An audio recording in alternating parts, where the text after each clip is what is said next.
Et salut. Bon, d'habitude, quand je fais un podcast, c'est dans la bagnole. Là, j'ai pas trop le temps, voire pas du tout. Donc, on va essayer de le faire autrement, avec les moyens du bord. Là, j'ai le téléphone qui est glissé dans le pare-soleil. C'est un peu n'importe quoi, mais bon, c'est du bricolage et puis ça se tient. Justement, aujourd'hui, j'avais envie de causer d'un truc qui était sur quels médias, en fait, diffuser sa com et ses informations.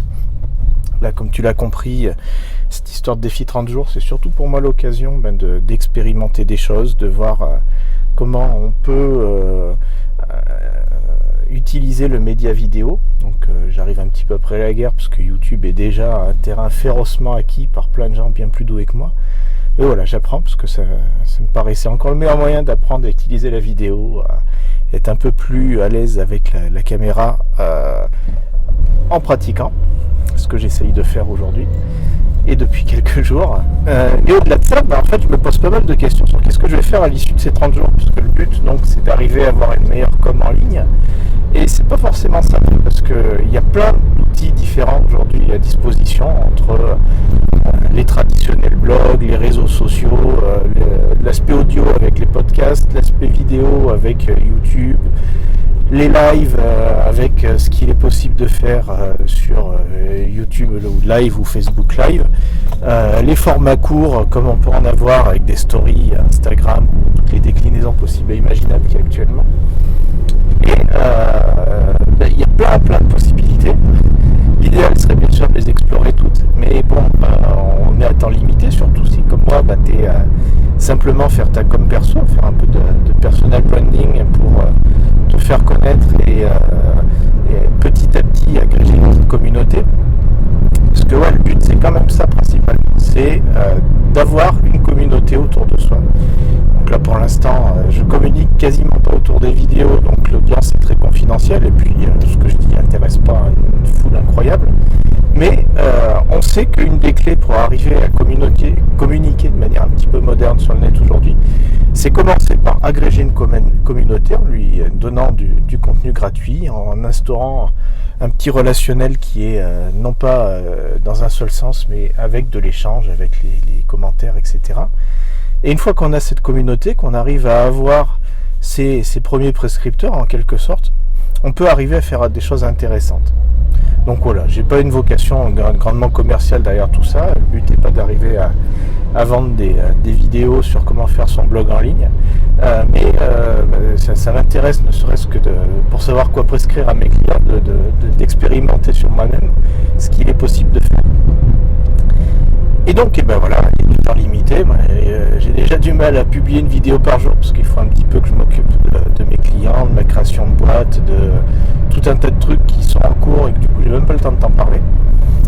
Et à côté de ça, il y a plein de choses à faire, il y a plein de choses à expérimenter. Donc voilà, ce que je voulais, c'était discuter un petit peu de manière ouverte avec toi sur ce qu'il est possible de faire, sachant que je vais continuer à expérimenter. Là, le deal, c'est de faire 30 jours, 30 vidéos. J'ai ouvert un petit podcast, je me pose des questions sur comment l'utiliser. J'ai un blog qui est complètement jachère alors que j'aime bien la communication écrite. Donc voilà, que faire de tout ça? Alors si on commence par le sujet du blog, c'est vrai que le blog a un avantage, c'est que c'est de l'écrit, ça peut être facilement référençable. Ça peut être un média de consommation assez souple, puisqu'on peut faire des choses très courtes, des choses visuelles, des articles de fond beaucoup plus longs. En revanche, c'est long à faire. C'est vrai qu'écrire un article, pourtant j'écris assez vite, mais bon, le temps de se relire, d'arriver à avoir une mise en page correcte, etc. On met beaucoup plus de temps à produire un article de blog qui va être consommé en quelques minutes qu'une vidéo qui prend le temps de la vidéo en fait à réaliser, comme je le fais tout de suite. Mais pourtant les blogs restent assez indispensables. Après, il faut réfléchir à leurs moyens de diffusion, parce qu'aujourd'hui ouvrir un site internet, c'est vraiment une goutte d'eau dans l'océan. Il y a tellement de choses que ça devient de plus en plus difficile de se différencier et d'arriver à décrocher une clientèle, à décrocher une audience tout simplement. Mais voilà, c'est quelque chose avec lequel je vais revenir avec plaisir, je pense, dans les jours à venir, parce que l'écriture, ça a toujours été mon truc. peut-être pas, mais j'ai écrit pas mal de bouquins dans le passé.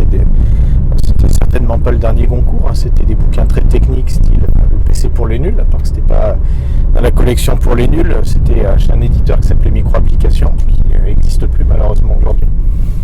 Mais voilà, donc c'était au départ un boulot d'étudiant, c'était quand même plus sympa d'écrire que de se retrouver à faire un job quelconque comme on peut en faire pour financer ses études. Et j'en ai gardé le goût de l'écriture. Bon, ça reviendra, j'ai des projets, j'en recauserai. L'aspect podcast, c'est un format que j'ai relativement peu étudié pour l'instant. Je l'ai fait avec le podcast qui s'appelle Reorg, qui est une forme de ce qu'on appelle de streetcast, c'est-à-dire de faire avec les moyens du bord. C'était les choses que je faisais en étant dans la voiture. Comme tu peux l'entendre, c'est pas forcément top au niveau du son. Qualitativement, ça me plaît pas trop. Et puis, il y a un côté, voilà, soit les podcasts, c'est quelque chose qui est assez qualitatif, comme je prends plaisir à en écouter, soit c'est quelque chose qui peut se faire complètement à l'arrache, comme ce nouveau format de streetcast. Donc, le principe, c'est de s'enregistrer pendant ses déplacements, ou quand on a 5 minutes. C'est un peu une chronique d'humeur faite à l'arrache. Et il y a un truc qui me va pas dans ce que je fais, c'est que je me retrouve à faire des choses que je veux qualitatives en termes de contenu, sur des sujets qui sont un peu mon cœur de métier, sur les outils de la transformation numérique, etc. Et je les fais à l'arrache avec une qualité qui est pas terrible. Donc il y a un truc qui va pas là-dedans, il va falloir que je le résolve. Pour autant, j'aime bien le format podcast, déjà parce que je suis un grand consommateur de podcasts moi-même. J'utilise depuis longtemps des agrégateurs de podcasts qui permettent d'avoir en permanence sous la main, sur mon téléphone en l'occurrence, tout un tas de podcasts que j'aime beaucoup suivre. Je t'en mettrai quelques-uns en commentaire, c'est plutôt de high-tech, mais pas que. Il y a des émissions de radio que j'écoute avec plaisir en différé grâce à ça. Et il y a un côté aussi intimité de l'audio que tu ne retrouves pas sur de la vidéo.